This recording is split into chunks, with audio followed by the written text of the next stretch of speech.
Mid blitz is one of the most annoying defenses in college football 26. And in the next 6 minutes, I'm going to break down exactly how to beat this defense so the next time you play it, instead of being annoyed, you're going to score easy touchdowns on it. We're working out of the Iowa playbook, but the concepts here can be applied to everything, and it's things that I've learned over my years of playing competitive Madden and college football, where I've gotten to win tens of thousands of dollars, and I've taught this game at the highest level. One of the best ways to attack mid blitz in college football 26 is by running the ball. The run game is incredibly good against all styles of blitz-heavy defenses. But against a defense like mid-blitz, we don't want to call it just any type of run. I like to go into my concepts, go into my runs and outside zone category, and call a halfback stretch. I'm going to go into the single back doubles halfback stretch right here because this is going to allow me to actually audible to some different passing formations I'm a big fan of. We'll talk about that later. Now, halfback stretches are really good because look at this defense. They're so stacked across the line where when we call halfback stretch, we're able to get to the outside, and then it's just a matter of our blocks holding up. Now, you're not going to get positive yardage every single time. This is a blitz-heavy defense, which means that they can shed.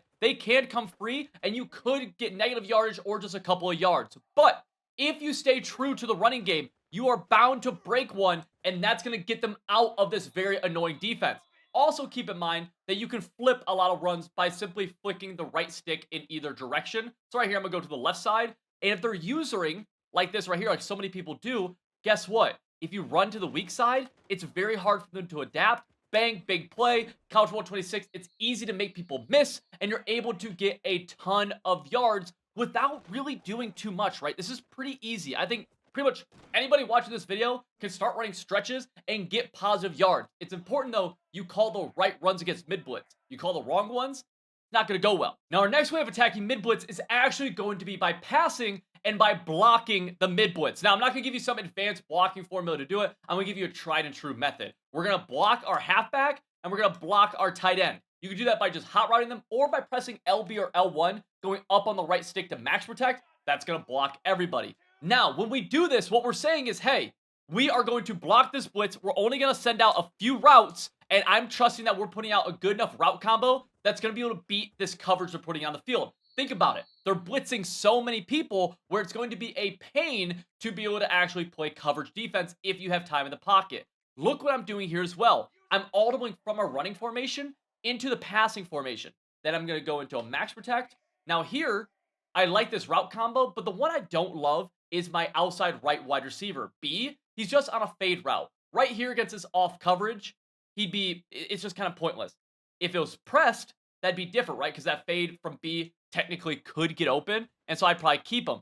But if I see that I don't think that fade's going to have a chance of getting open, and right there he doesn't, I would then put that guy on a different route. Let me show you. If we only have 3 routes on the field, we need all of these to be pretty solid at beating man coverage. So I'm going to take my B wide receiver and put him on a drag, or I could put him on a comeback. Those are 2 of my favorite routes. Now you see we have everybody blocking. Even if they mug the gap with their user, like so many people do right here, we're going to be able to get people open, and we're going to be able to block the play. Right there, notice the comeback route. We drop it, but the player is open enough to where we just have to hold on to that ball.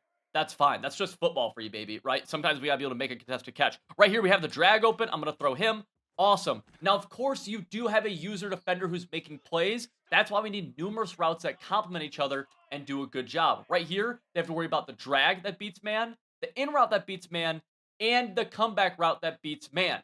We'll snap this ball again. Let's say they're a solid user. They're over the middle. Well, guess what, buddy? I have this comeback route able to get open in sideline. The formation I'm showing this out of, by the way, is the gun Y-off trio weak, but these concepts apply to everything. So let's talk about the next way we're going to beat mid-blitz. This is the idea of 5 outing. Check out what I mean right here. See this user in the gap? They're sending everybody at us, right? Well, guess what? If we send everybody out on routes and we can make a quick read, they literally don't have the people to defend everything. So 5 outing is the idea of saying, hey, the blitz is going to come in and we're going to get rid of the ball quick. So let's go into the gun Y-off trio weak right here, and we're going to go call this play called double drags. The reason I like double drag so much, and we can leave this play stock, is because we have 3 routes that we can throw super quick, being the left drag, the tight end drag, and this halfback wheel route. If they were to do something like this, where this user comes all the way inside, the first thing I'm looking for is my halfback quickly out of the backfield, and then one of these drags over the middle of the field. So we snap this ball, imagine this, right, bang.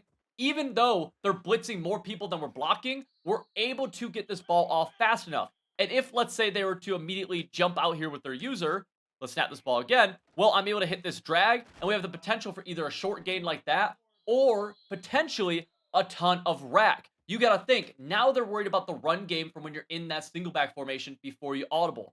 Then when you go up to something like this, they gotta worry about the quick throws like that, or they gotta worry about you blocking the blitz.